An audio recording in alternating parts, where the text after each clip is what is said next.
विधि 1। सुबह स्नान करके साफ वस्त्र पहने। 2। तुलसी के पौधे के पास दीपक जलाएं। 3।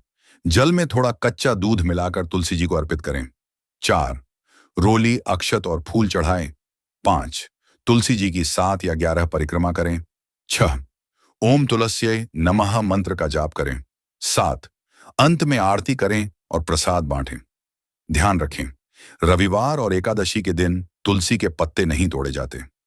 तुलसी जी की कथा पुराणों के अनुसार एक धर्मपरायण स्त्री थीं, वृंदा।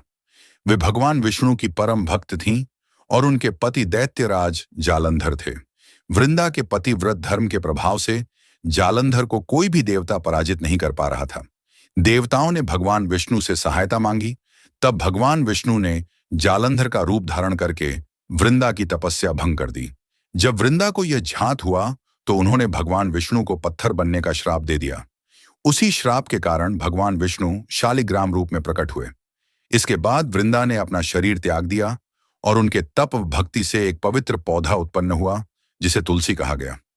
भगवान विष्णु ने वरदान दिया कि बिना तुलसी दल के उनकी पूजा